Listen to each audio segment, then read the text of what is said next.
Hi, I am ROCKY Rocky. தியான வாழ்க்கையை கடைபிடிச்சு ஆன்மீக வாழ்க்கையில் ஞானத்தை அடையணும் அப்படின்றவங்களுக்கெல்லாம் முக்கியமாக நான் சொல்கிறது என்னென்னா, அட்டாங்க யோகத்தை கடைபிடிக்கணும். அஷ்டாங்க யோகம் அப்படின்னு சொல்லுவாங்க.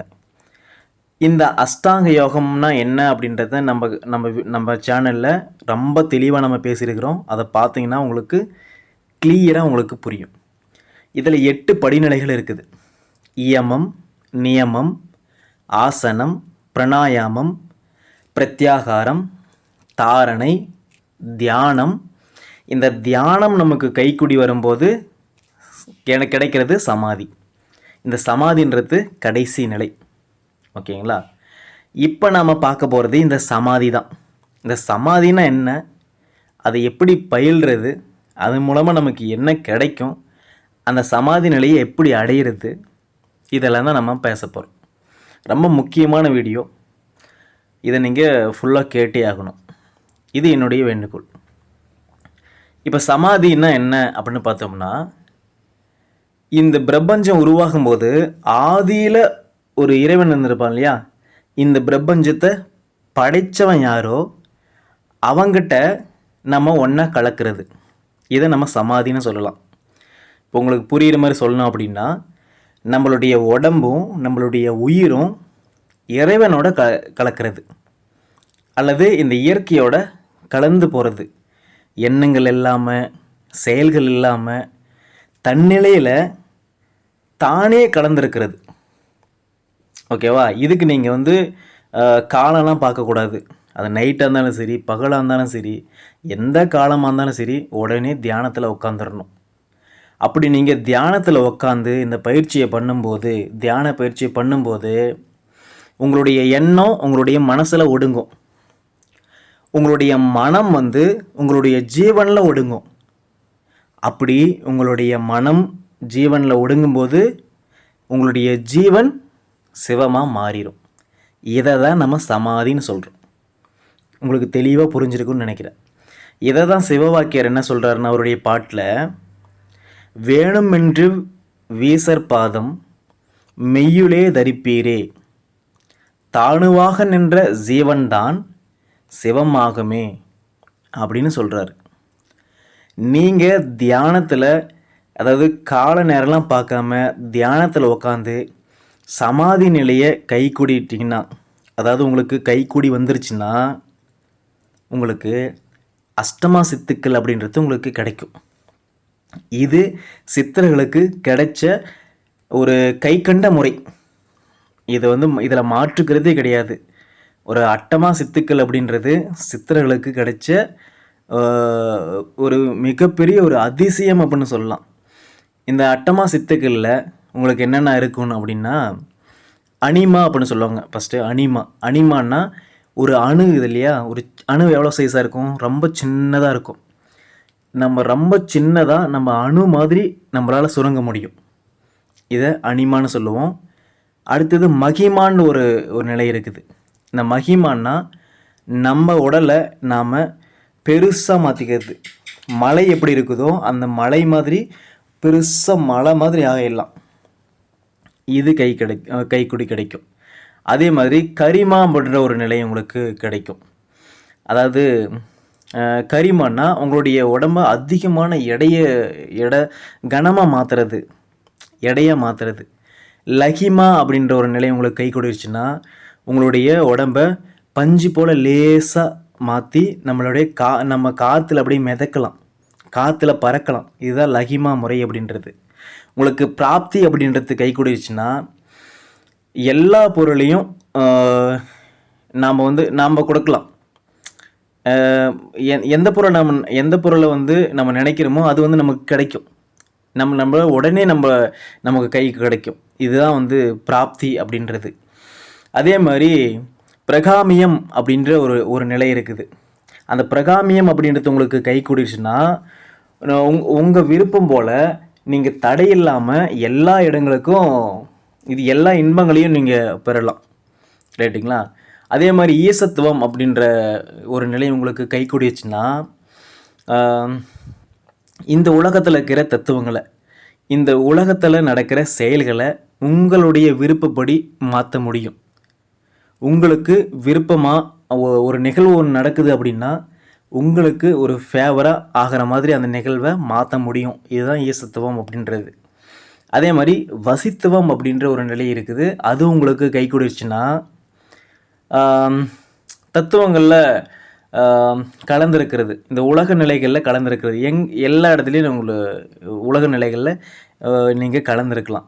இந்த மாதிரியான 8 வகையான சித்தர்களுக்கு கிடைச்ச 8 வகையான சித்துக்கள் வந்து உங்களுக்கு கிடைக்கும். இதுதான் அட்டமா சித்துக்கள் அப்படின்றது. இது எப்போ கிடைக்கும் அப்படின்னா, நீங்கள் தியானத்தில் உட்காந்து நீங்கள் அதை பயிற்சி பண்ணி சமாதி நிலையை உங்களுக்கு வந்து கை கூடிச்சுன்னா இந்த அஷ்டமா சித்துக்கள் அப்படின்றது உங்களுக்கு கிடைக்கும். ஓகேங்களா? அதே மாதிரி இந்த இந்த பயிற்சியை நீங்கள் பண்ணும்போது, இப்போ சமாதி நிலை அடையணும் அப்படின்னு ஒரு பயிற்சியை நீங்கள் தொடங்குறீங்க அப்படின்னா, நம்ம உடற்கூறு தத்துவத்தின்படி நம்ம எப்படி செய்யணும் அப்படின்னு பார்த்தோம்னா, நம்ம முதல்ல வந்து பாதம், அப்புறம் முழங்கால், அப்புறம் இடுப்பு, தோள்பட்டை, கழுத்து பகுதி, நம்மளுடைய தலைப்பகுதி, நம்மளுடைய உயிர், நம்மளுடைய ஆன்மா, இந்த மாதிரியான 8 நான் சொன்னேன் இல்லையா, 8 உறுப்புகள் மேலே கவனத்தை வச்சு இந்த பயிற்சியை நீங்கள் செய்யணும். இந்த 8 உறுப்புகள் மேலேயும் உங்கள் கவனத்தை பொருத்தி பார்த்து நீங்கள் இந்த பயிற்சி பண்ணும்போது உங்களுக்கு அந்த தியானம் அப்படின்றது, அந்த சமாதி நிலை அப்படின்றது உங்களுக்கு கைகூடும். அதாவது பாதம், முழங்கால், இடுப்பு, தோள்பட்டை, கழுத்து பகுதி, தலைப்பகுதி, நம்மளுடைய உயிர் மேலே நம்மளுடைய கவனத்தை வைக்கிறது, நம்மளுடைய ஆன்மா மேலே நம்மளுடைய கவனத்தை வைக்கிறது. இதை நீங்கள் இந்த இடங்கள்லாம் நீங்கள் உங்களுடைய கவனத்தை பொருத்தி பார்த்து பொறுமையாக நீங்கள் இந்த தியானத்தை செஞ்சுட்டு வரணும். இந்த சமாதி நிலை உங்களுக்கு கை கூடணும் அப்படின்னா நீங்கள் இயம நியமங்களை கடைபிடிச்சே ஆகணும். இயம நியமங்களை கடைபிடிக்காமல் எந்த ஒரு தியான நிலையும் உங்களுக்கு கைக்கூடாது. அதே மாதிரி உங்களுடைய சிந்தனையை மேம்படுத்தணும். உங்களுடைய சிந்தனையை மேம்படுத்தணும் அப்படின்னா நீங்கள் எப்படி இருக்கணும் அப்படின்னா, ரொம்ப தூய்மையாக இருக்கணும், மனதளவில் ரொம்ப திருப்தியாக இருக்கணும், ரொம்ப மகிழ்ச்சியாக இருக்கணும். அதே மாதிரி தவ வாழ்க்கையை நீங்கள் வாழணும்.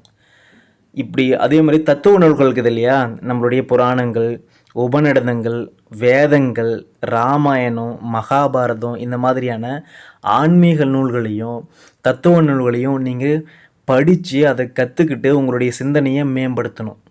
அது இல்லாமல் உங்களுக்கு நீங்களே வகுத்துக்கிட்ட இயம நியம குணநலங்களை நீங்கள் வந்து கடைபிடிச்சு அதன்படி நீங்கள் இந்த பயிற்சியை செய்யணும்.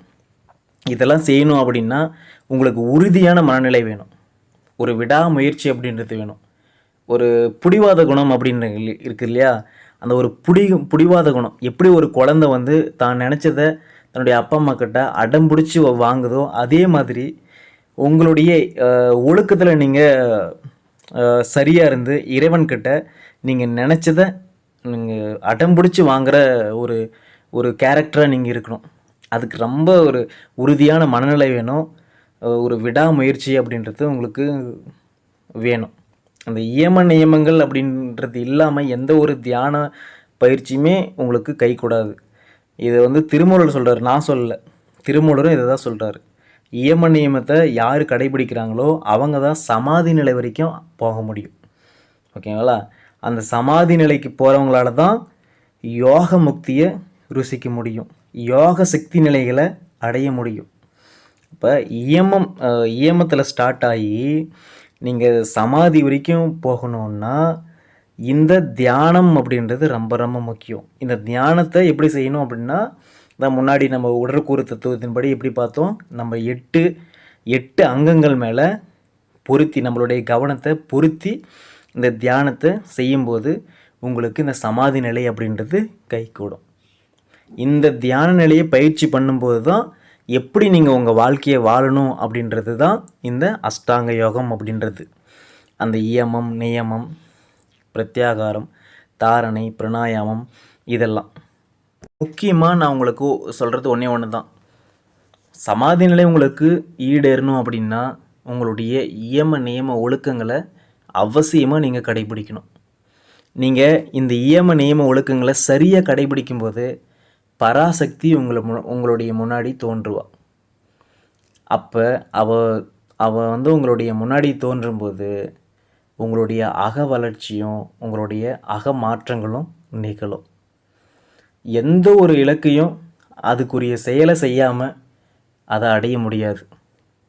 நியம ஒழுக்கங்களை நீங்கள் கடைபிடிக்காமல் ஏதாவது நீங்கள் அதாவது வழிபாடு செஞ்சாலும் சரி, பூஜை செஞ்சாலும் சரி, தவம் செஞ்சாலும் சரி, ஜபம் செஞ்சாலும் சரி, தானம் செய்கிறது, தீர்த்த யாத்திரை போகிறது, இது எதுவுமே ஒரு பயனையும் தராது அப்படின்றத புரிஞ்சுக்கோங்க.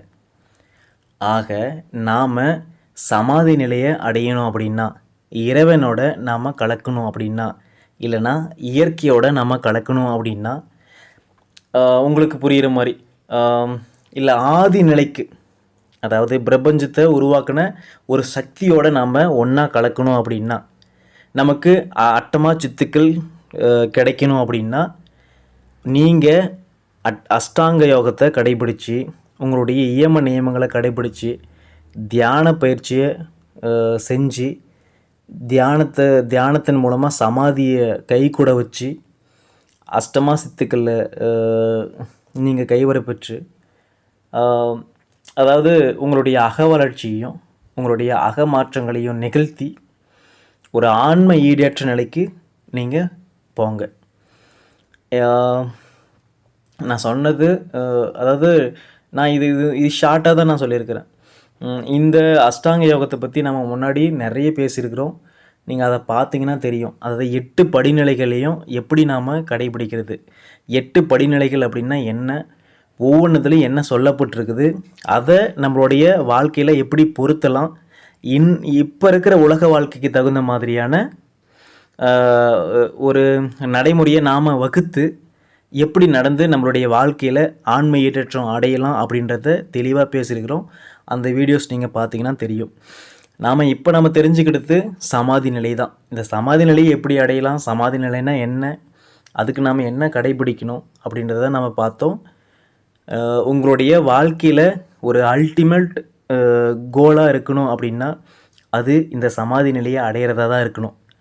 ஸோ நீங்கள் இப்போ இருந்தே, அதாவது தியானம் செய்கிறவங்க இன்னும் தீவிரமாக செய்ய ஆரம்பிங்க. தியானம் செய்ய ஆரம்பிக்காதவங்க இன்னிலிருந்து, இந்த காணொலியை பார்த்ததுலேருந்து தியானம் செய்ய ஆரம்பிங்க.